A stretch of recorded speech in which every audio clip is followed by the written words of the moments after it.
Welcome to Hustle and Flow with Heather Hubbard, episode number 89. Hi, I'm Heather Hubbard, and I was a litigator, partner, and practice group leader at an AmLaw 200 firm. I know what it takes to rise to the top. I also know all too well the toll it can take on your personal life. So how do you shine bright without burning out? How do you embrace your ambition without selling your soul? You're listening to the Hustle and Flow podcast. Welcome back. I am your host, Heather Hubbard, and I'm super excited to be with you today, as I am always. So oftentimes I batch my recordings, but I'm kind of rushing at the last minute to do this. So I have been on this whirlwind traveling schedule where I have been in St. Louis, Indianapolis, DC, and Austin, all in the span of a week. And all of the flying and weather changes has me feeling a bit under the weather, but I'm really excited to talk to you today about today's topic, the focus formula, for a few reasons.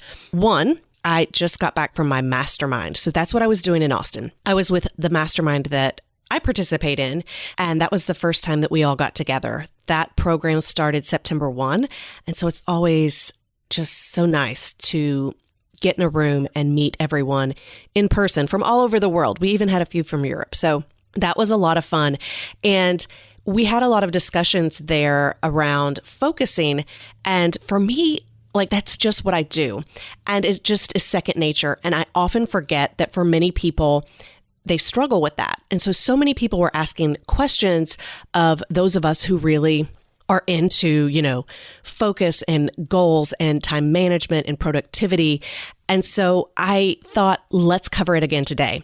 And the second reason why it's perfect timing is because, drumroll please, the Life and Law Planner is officially here. So for those of you that pre-ordered your copies, you have them now, unless you're coming to the live event, and then you're probably getting yours there. But so many of you have been waiting. You're like, I missed it in April and May when you were doing the pre-orders, and I'm ready to purchase. When is the cart going to open? When can we purchase these? Well, we have a limited quantity available. Let me just tell you that first and foremost. But it is officially open. So if you want your planner, you can go ahead and grab it. All you got to do is go to lifeandlawplanner.com. But the planner came about because so many people were always coming to me asking, what's the best planner to use? How is it that you reach all of your goals? You guys love the episodes on taking back your day, the priority matrix in episode 3, time management with Cindy Sullivan, just so many others. The Get It Done Challenge, whether it's the spring or the fall, you guys show up in droves and really need help with this. And that's how the planner came about, because I saw that you guys needed this. And so I want to bring it all together and talk about the focus formula today. So you don't have to use the planner if you're doing this focus formula, but it's certainly going to help you if this does not, come naturally to you, if this is not second nature. Many of you may have already heard this, but I don't know.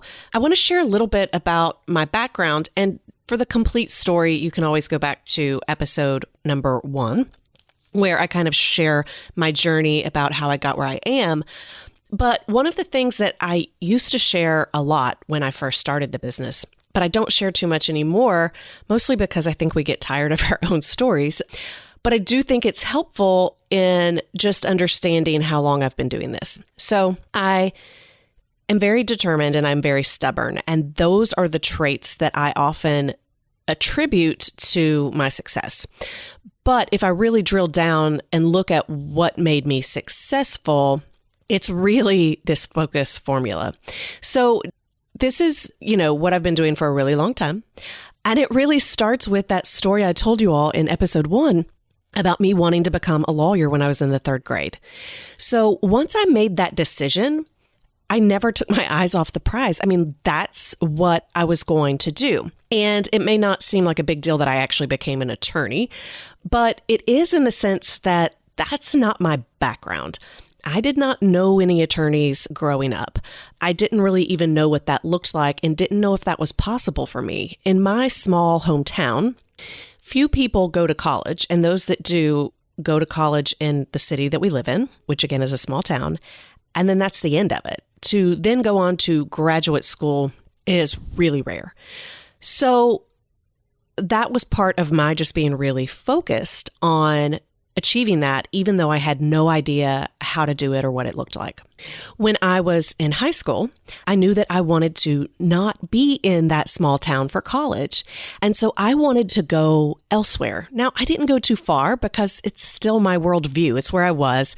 And it was a big deal to go to the big city of Louisville, which was about 2 hours away. But no one does that.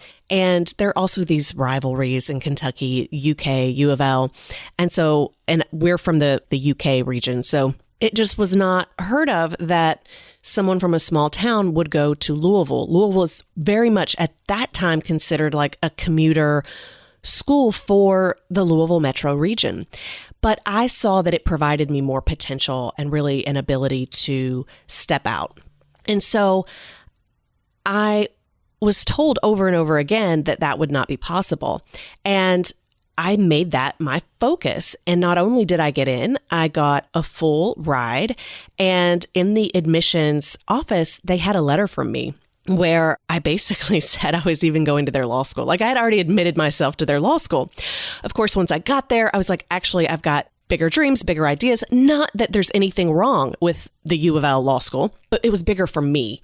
And so that's when I said, well, I'm going to go to Vanderbilt. It's Vanderbilt, Georgetown, or the University of Chicago. And my professors were like, you're not going to get into Vanderbilt. We have better odds at getting people into Harvard than Vanderbilt. They just don't like us. And I got super focused. And not only did I get in, I got in on early admission and on a half scholarship. When I was then in law school, I knew I wanted to do entertainment and IP law, and everyone kept telling me that's not possible. You need to go to a big firm and get experience first. You just can't break into that industry unless you're not going to make any money whatsoever. And I just got really focused and said, no, this is what I'm going to do. And I was able to accomplish that. I got a great entertainment job coming out of law school, making good money. And so I did that. And then they told me, I also could never springboard to a large law firm if I started at a smaller one. And if I didn't have certain grades, whatever else. And my law firm, they did not interview me when I was on campus because I was not considered the material they were interested in. I didn't have the GPA they wanted. And, it is what it is. But within 2 years, because I had then decided I wanted to shift my practice to a large firm, still doing IP entertainment. And I got super focused on it and I made it happen. And, when I was then an associate, I wanted to make partner. I knew I wanted to be in management. I accomplished it much faster than I ever in a million years thought I would. But I just got super, super focused on what I wanted. And so I'm not sharing that to brag in any way. I'm simply sharing that to say I've been using this formula my entire life to accomplish things. And many people often ask, like, how do you do so much? How do you accomplish so much?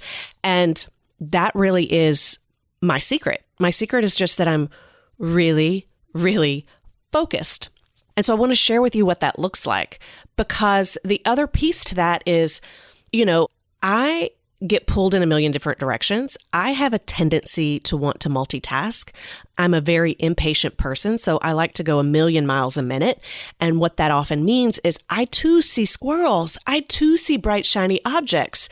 And I have to force myself to focus. Like it's the focus piece, even though I've always done it, it's not because it's just who I am. It's because of what I want and training myself to be able to accomplish those things.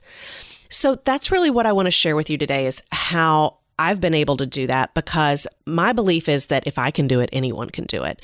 There was no reason why I should have been able to accomplish any of those things.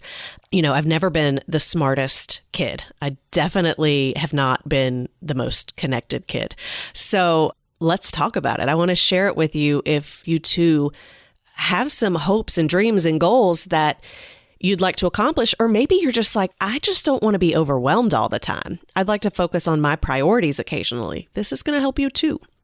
So here's what this looks like. There are 3 parts to this, and you have to do all 3. And the first one is, and by the way, I used to have a program called Goals Reimagined. It was the very first program I offered. I left, oh my goodness. Okay, I'm getting totally distracted here. Talk about squirrels.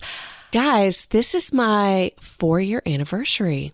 I was getting ready to tell the story that I left my firm in October 2014, and it is October 2018. I think it was like the 22nd or 23rd was my official last day, which is when this podcast is coming out. Oh my goodness. All right.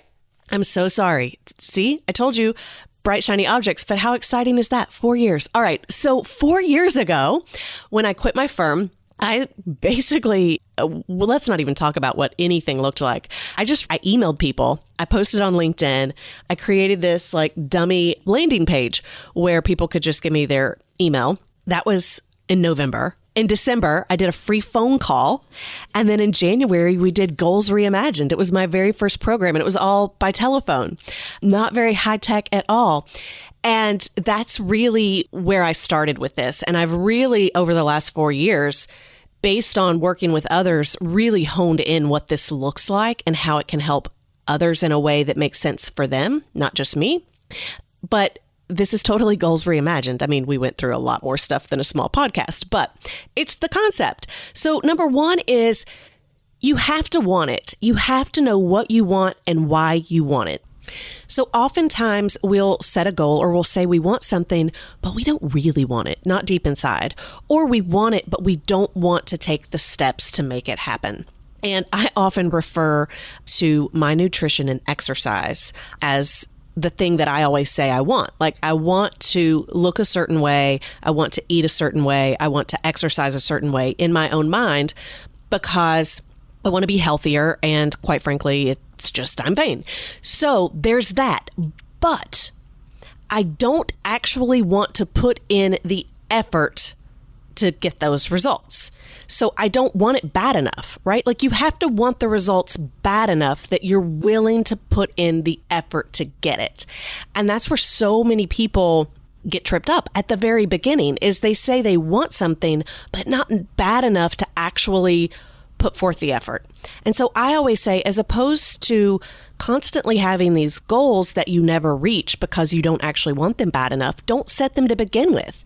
If you're not willing to really do it, like, just let it go, right? Like, just be honest with yourself that you don't want it that bad because you're not willing to do it.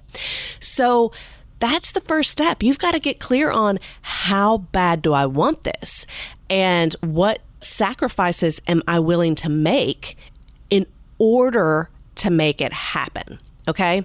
So oftentimes when people tell me they want things and I really start drilling down and asking them why they want it and how bad they want it and what they're willing to do to get it, what I find out is it's just something that is nice to them that they'd like to have, but not really that bad. Okay. So that is step number one. You have to really, really want it. And this is just about being honest with yourself. Okay. And that sounds easy, but it's not always. But you got to really want it. All right. Step 2. Once you know that you really, really, really want it, you cannot take your eyes off the prize. You cannot. I've probably even talked about this on the episode before. My husband used to ride bikes. And by bikes, I mean like motorcycles. And he would do trail rides. And they would always say, don't look at the trees, because if you look at the trees, you're going to hit the trees. And same concept for, medical professionals on the side of the road or police. They are so much more likely to get injured or killed when they are on the side of the road than anywhere else, because people see it going on, they start looking at it, and they naturally drive towards it. It is the same concept with your goals. If you look at something long enough, if you don't take your eyes off of it long enough, you are going to hit it. Now, in the examples I gave, like, you don't want to hit the tree and you don't want to hit the emergency responders. But when we're talking about goals, you do want to hit them, right? So it's the same thing. You cannot take your eyes off of it. But here's what that looks like in practical terms, right? So first and foremost, each and every year and each and every month, some people do this quarterly. I recommend you start monthly. You need to have either clearly defined themes or goals. So at the beginning of each month, you need to know what you're really, really focused on for that month. And you need to set that intention. And not only do you need to set that intention, you need to be reminded of it on a regular basis. And so that can look like a few different things. One, you write it in your planner if you do that. Maybe you create a screensaver that's got the words of your theme or the goal that you're trying to reach. You can have a Post-it note nearby your desk. Whatever it is, like you want a constant reminder of what you're supposed to be focusing on. Because as lawyers, we get pulled in a million different directions. And if you're not constantly putting that in front of yourself, you're probably going to forget about it. So you have to be in charge of setting yourself up for success by setting the intention and then making sure that you see that intention on a regular basis. This is also why I love vision boards. And I did an episode. Let me look at this. Okay, I found it. Episode 46. Creating a vision board. I do this every single year. And the reason why you want to do it is it really, well, there's a few reasons, but once you can document what you're really wanting to feel, what you're really wanting to have more of in your life, and you focus on it on a regular basis, you're naturally going to want to do things to bring you closer to that vision. So I frame my vision. And it's in my office. So I see it every single day. And often when I'm doing my morning meditation or I'm just preparing for the day, I sit and look at it. And it just makes me feel good. And I'm like, that's what I'm working towards. What can I do today that gets me one step closer to that vision? So anytime you can think about what it looks like, anytime you can feel what it will look like to have accomplished that goal, to accomplish that vision, it just helps reset you. It helps recenter you. It's kind of like your compass to say, okay, this is what's important. This is what I need to focus on more than anything else today. And that doesn't mean that you don't do your work. It means that you do your work in the context of knowing that if you don't focus on taking steps to getting closer towards your vision, like it's just going to be a dream. It's just going to be a dream. It's never going to become your reality. And you're in charge of making it your reality. So I love vision boards. I'm also a huge fan of affirmations. And I know some people make fun of affirmations, but they work for me. And I've been using them my entire life. So when, I was giving you examples of like when I was in high school, or when I was a kid, I would make these things that I would hang on my wall. Like they were light calendars, but they were countdowns. And each day I would mark it off, or I would create a little vision board, or I would put up affirmations in my locker, in my bathroom, in my bedroom. And all of those things always reminded me what I was working towards and basically the timelines that I had given myself. And so they work for me. And I think they work for a lot of people because it's just one of those reminders of how to not take your eyes off the prize. So the affirmation that you might come up with is basically something like it's a statement that you've already accomplished your vision. Now, you do have to believe it, because if you don't believe it, you're not going to be aligned with it. You have to believe it's possible. So if you have these goals, if you have this vision and you really want it, but you don't think it's possible, yeah, that's probably not going to work either. You need to come a little bit closer to where it feels good. Otherwise, again, you're not going to be motivated to go after it because you don't believe it's actually possible for you. So you can have these affirmations. I also use it for passwords. So if there is a word that relates to my goal or my theme or how I'm wanting to feel or what I'm trying to accomplish, I will set my passwords for the month or for the quarter based on that. So that every time I log in, it's like just this little reminder. And all of those things combined help me keep my eye on the prize. Otherwise, I too will get distracted by the bright, shiny objects and the squirrels. And part of that is not just the day-to-day. I'm a very creative person and I love to create things, right? Which means it's really hard for me to stay focused on any one thing. I often want to, do something new, do something exciting. And I have to force myself to say, we still are over here focusing on this. Because if you're constantly changing the target, right? Like if you've got a moving target, you're never going to reach it. You're just running around in circles. And while you might get the excitement or adrenaline rush from like doing something new and not having to do the work to get you to where you originally said you wanted to go, that doesn't provide long-term happiness or success, right? So just know that like part of what you're doing when you do that is it's just self-soothing and it's just in the moment. It's not long-term. So that's what it means to get super, super focused and not take your eyes off the prize. All that said, things do change. You can absolutely change your mind on things. Personal things come up that change everything. And, I'm a prime example of that. I have so many different times in my life where that happened. And so you reevaluate. It might be you have kids. It doesn't mean you have to have like a personal crisis. It could be something exciting. Maybe you get married, you have kids, or you move or whatever else, and things change. That's fine. That's why we do this on a regular basis. You do it on a yearly basis, and you do the goals on a monthly and quarterly basis. So it's okay to change. Just make sure you're not doing it all the time. If you've got a moving target every month or every quarter, that is not about you having a new season in your life. That is about you self-soothing because you don't really want to put in the work required to meet the original goal that you said you wanted. Okay, so part 1, you really want it. You know why you want it. Part 2, you don't take your eyes off the prize. So you're constantly reminding yourself of what you're wanting to focus on. And again, the best way to want to stay focused on it is to know why you want it and want it bad enough. Okay. And then part 3, it's just consistency. So even if you know what you want and you don't take your eyes off the prize, you're still not going to accomplish it if you don't take consistent action to achieve it. And this is where I know some of you may have heard of, manifestation.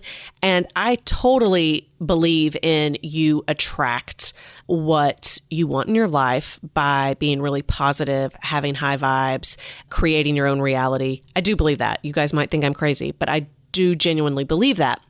But you also have to do things. You can't just say, okay, I've got my vision board. I know what I want and why I want it. And now it's just going to come to me if I, visualize it enough or I say enough affirmations. No, you still have to do the work, right?